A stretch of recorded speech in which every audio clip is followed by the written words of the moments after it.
Welcome to the Fleming Social Service Work Mental Health and Addictions program. If you're watching this, you've probably recently just been admitted, or else maybe you decided I want to make sure I get a very good mark on the rest of my practice application reports. So I'm David, and I'm going to walk you through how to do very well on some of your practice application reports, which is overall worth 30% of your mark. So in the very first part, you will see summary of content that was covered in seminar. We want to hear some of the common themes that were covered in seminar, anything that stood out to you. So if you are going over the different theories that are covered in the social service work program, then I want to see all the different theories that we talked about and maybe some examples of something that stood out to you. So that one, pretty simple. It's if you come to seminar and jot down some of the major points that we've covered, you should be able to do fairly well there. In the second question, we have link how the practice activity relates to the content covered in seminar. So the practice activity, we might do one, we might do two or three practice activities in the seminar. So I want you to tie the practice activity content. So maybe we are looking at an example of ethical practice. So the topic for that week will probably be around ethics. So we want you to talk about how the practice activity solidified the information that we learned in the seminar, as well as what we might have read in the textbook that we've gone through so far. So for the next three sections, lots of people come to class with their practice activity reports totally blank and ready to write them in seminar. I'm going to urge you to try to do these beforehand so that you're not leaving it till you're stuck and crammed in the last 15 minutes of seminar trying to write as much as you can. So you'll notice that number 3 is summarize the main points covered in the assigned readings and identify what stood out for you. Have you done the readings before seminar? My hope is that it is a yes, so you should have done the readings and been able to summarize what stood out for you before you get to class. So when you come to class, have this section totally filled out and ready so you don't have to worry about it when you come into seminar. Also, we don't want to see the subject headings of the titles. So we have know and read the textbooks ourselves as faculty, and we want to see that you've done more than just look over the main headings and have just summarized from the main headings. One thing that always stands out to me in this section is that we have two parts of it. Summarize the main points in the reading, and also understand what stood out for you. So if you write what the summarizing piece of the material is, then you might get half marks. But if you don't identify what stood out for you, we can't give you the full mark. So make sure you say one or two things that might have stood out for you from the readings that you might take into your practice or really have helped you apply to the content that we're covering in seminar. The fourth question, how did content, assigned readings, and practice activity relate to the CASW social work values and principles? So, you have all been given a piece of paper at the very beginning of the CASW, that's the Canadian Association of Social Work Values and Principles, and I'm going to open it up here for you in 1 second.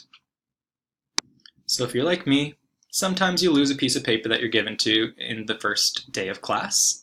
So what I just did was I Googled CASW Code of Ethics Values and Principles, and the first link that popped up was our Code of Ethics and a PDF to it.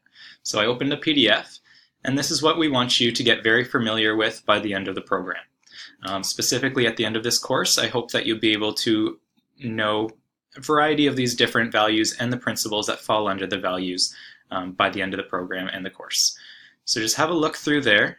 See which ones might stick out to the topic that you've covered today. So maybe your topic for this class was working with diverse populations. So we might be working with Indigenous populations, immigrants, and refugees, and maybe look through there and see if there's one that stands out to you to be able to talk about for the subject matter.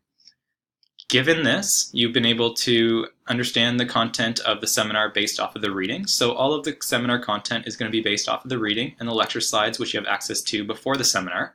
And then you also have access to the values and principles document before the seminar as well.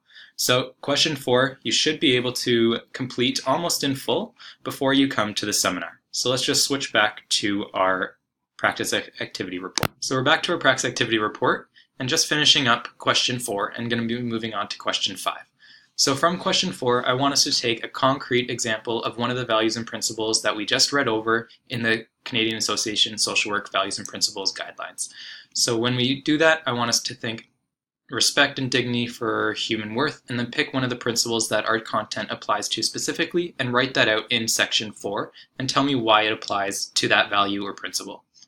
So in question 5, how this practice activity and content support me in my role as a social service worker or mental health and addictions worker. College is all about being applied, so let's think about where we want to work in the future or a placement setting that we think we might be entering into in our 4th semester or 5th semester, depending if you're in the dual diploma or not. So thinking if we just cover the topic of assessment, and maybe you want to work at Children's Aid Foundation. So think about how this practice activities or the content in seminar or the readings has helped you become a better social service worker or mental health and addictions worker, and how you can actually apply that. So give me a concrete example of something that you'll be able to apply when you've gone into your placement setting or into your work setting.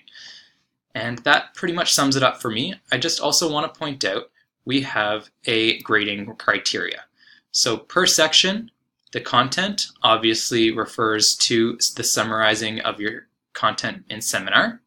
We have our linking practice to theory section, which is going to be our practice activity and trying to understand how the readings and seminar material relate to that. We have our linking assigned reading to seminar practice activity. So how does the reading stand out for you, and summarize the main points there. Next, we have our ability to link practice application to the scope of practice of a social service worker. So scope of practice is going to be something that's really important that you learn throughout this program, and part of that is understanding the values and principles of the Canadian Association of Social Workers, as well as the Ontario College of Social Workers and Social Service Workers. The last section is our ability to link the content and practice activity to your role in the field. So just make sure that you look over the rubric and make sure that you think that you have full points there to be able to get your 5% every time, so that you end up with 30 out of 30 in your final grade. Thank you so much, and feel free to watch this as many times as you need to be able to get 100% on every one. Take care.